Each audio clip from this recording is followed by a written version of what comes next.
If you're on the city council here in Providence, you get a yearly salary, a pension, and health care. And until recently, something that's flown largely under the public radar, a city-issued smartphone. It is a tradition that goes back a decade or more. New council members are offered use of a cell phone, courtesy of the taxpayers. And those we spoke with say they'd have a hard time doing their council job without it. My phone is my office. If there's any emergency in my ward or if an emergency in general, and if they can always have access to me where they can get in touch with me. It gives you the flexibility, and it's also an efficient way to communicate. 12 of the 15 members on the council take a city-issued phone. 3 use and pay for their own phones, including Council President Michael Solomon and Councilman Sam Zurier and David Salvatore. The cost of those dozen phones, plus half a dozen for city council staff members that are part of a Verizon family plan, is about $1,800 a month, or more than $21,000 a year. That works out to roughly $100 a month for each phone. As recently as 6 months ago, the monthly bill was closer to $2,700, or more than $32,000 yearly for 23 phones, until the council chief of staff found the council was paying for some phones that were not needed or not being used. So he got rid of 5 phones.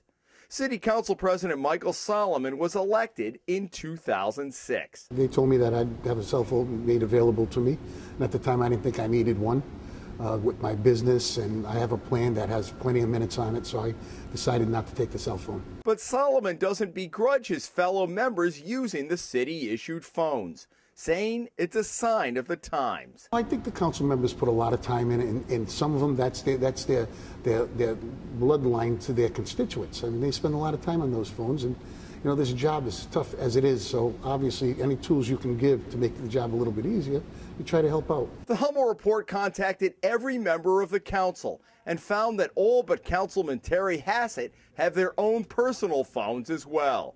And all but Councilman Kevin Jackson have smartphones, from Droids to Blackberries and iPhones, that allow them internet and email access. The phone plan provides every member an average of 1,000 minutes a month, and council staff tell the Hummel report members never exceeded the total pool of minutes until last year, when Councilwoman Carmen Castillo, who was elected to replace the late Miguel Luna, racked up nearly $1,500 in charges in just 4 months. Sometimes I get 200 calls in a day, and you know, for a couple of months, I say, oh my God, I go being crazy. In an interview last week with the Hummel report, Castillo said she transferred the number on her personal phone to the city phone, meaning that constituents, friends, and family from outside the country were calling her, and she calling them at times at city expense. Compounding the problem, her phone was not initially part of the family plan of minutes, meaning many of her calls were costing 15 cents a minute. Did you have any discussion about, well, you really need to separate personal, business, potentially long distance overseas, that type of thing? Did you have any discussion with anybody in the city about that? No, not really, but you know, when I decided to take my personal phone, it's try to get everybody, because for me, it's confused, you know, and for the other people know me is confused too, to get, you know, that different number. Was it a lot of calls? Was it calls out of the United States? How did you add up to hundreds of dollars of charges? First of all, when I get my phone, I don't know, Jake put me, is not in the same plan for the city council. Right. You know, my minute, it says, you know, the company, you know, if you pass some minute, you can get like really, really expensive minutes. The mostly money is the city don't put me in the same thing with the other city councils. You weren't in the big family plan. I'm out. So every minute you were part of the family, but you really weren't part of the family. Exactly. Right? As a result, Castillo reimbursed the city for $832 and has since been added into the council plan. She's also gotten a second phone for personal calls. So what about city-funded cell phones for council members, who also receive a salary of $18,765 a year, $20,850 a year for leadership positions?